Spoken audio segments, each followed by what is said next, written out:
जी हाँ दोस्तों, आप बिल्कुल सही सुन रहे हैं।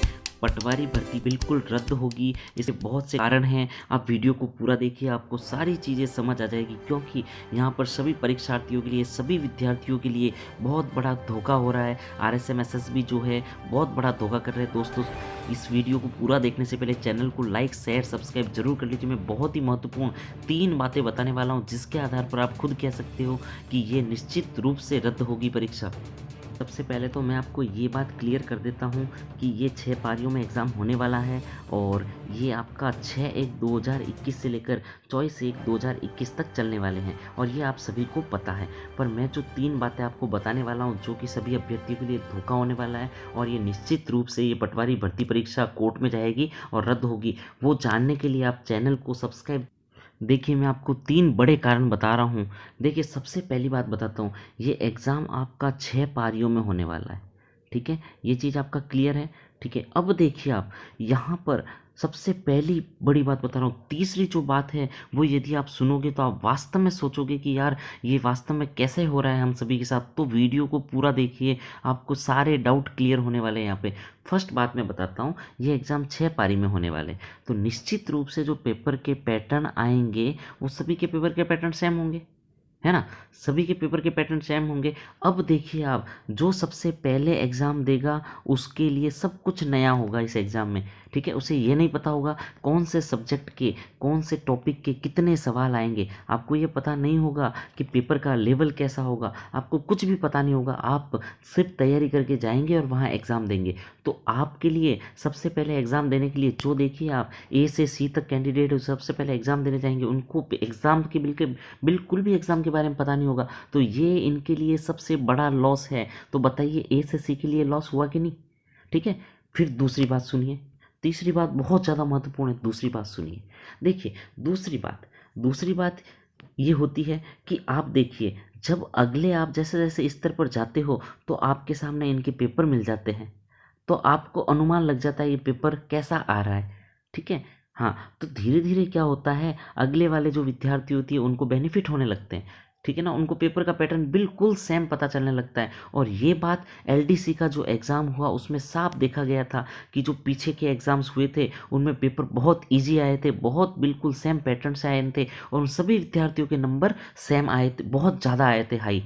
अब गवर्नमेंट कहती है कि उन्होंने एक सिस्टम कर दिया, उस सिस्टम से ये चीज़ों पर कोई इफेक्ट नहीं पड़ता है, पर वास्तव में ऐसा बिल्कुल भी नहीं है। क्योंकि तीसरा जो कारण है, वो आप सुनोगे तो आपको पता चल जाएगा कि एलडीसी एग्ज़ाम में क्या हुआ था। तो देखिए, जो तीसरा सबसे बड़ा कारण, इस एग्ज़ाम के रद्द होने का सबसे बड़ा कारण, तीसरा कारण, कि ये बोर्ड कहता है कि हम इन चीज़ों को इक्वल करने के लिए नॉर्मलाइजेशन करते हैं। क्या करते हैं? नॉर्मलाइजेशन करते हैं। अब नॉर्मलाइजेशन क्या होता है? देखिए, नॉर्मलाइजेशन होता है सिस्टम कि देखिए, इन सभी पेपर में, जैसे कि कोई पेपर इजी आया, कोई हार्ड आया, कुछ भी आया, उन सभी पेपर को एक फॉर्मूले के द्वारा सेम बनाया जाता है, जिससे कि सभी पेपर एक जैसे हो जाए। किसी विद्यार्थी के किसी पेपर में नंबर ज़्यादा आ रहे हैं, किसी में कम आ रहा है, पर कुछ ऐसा रूल अप्लाई किया जाता है जिससे सभी विद्यार्थियों के नंबर सही हो जाए, एक जैसे, चाहे पेपर हार्ड आया चाहे इजी।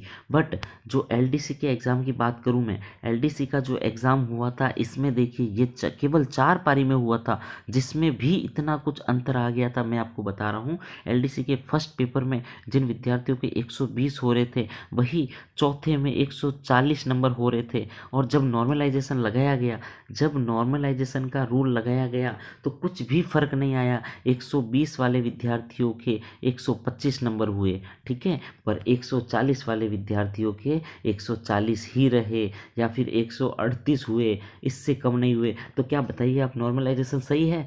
तो ये शिक्षा का बिल्कुल गलत पैटर्न है, और इस पैटर्न के द्वारा आप सभी को लॉस हो रहा है। तो दोस्तों, इस वीडियो को ज़्यादा से ज़्यादा शेयर करना है। ये भर्ती निश्चित रूप से हाई कोर्ट में जानी चाहिए, क्योंकि यहाँ पर पढ़ने वाले विद्यार्थियों का बिल्कुल लॉस है। छठे एग्ज़ाम देने वाले विद्यार्थी बहुत इजी वे में एग्ज़ाम दे सकते हैं, क्योंकि इन सभी एग्ज़ाम में क्वेश्चन रिपीट भी होने लगते हैं। ये एलडीसी में हो चुका है, और बिल्कुल आपको पता चल जाता है कि हिंदी के कितने क्वेश्चन आ रहे हैं, उनका लेवल मॉडरेट है, इजी है या हार्ड है। इसी प्रकार इंग्लिश में भी सेम चीज़ें हैं, ठीक है, मैथ्स में भी सेम चीज़ें।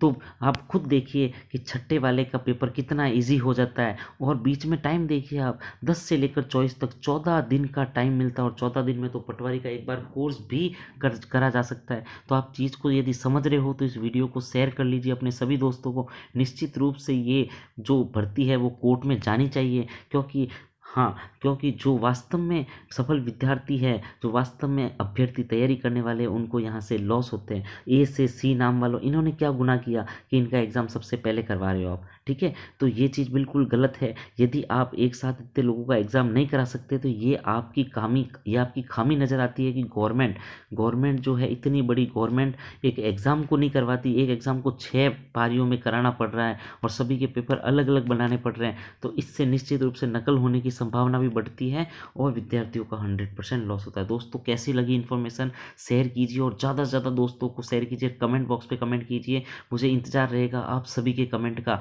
और मैं चाहूँगा कि आप इस चीज़ को वास्तव में लोगों तक फैलाओगे। धन्यवाद।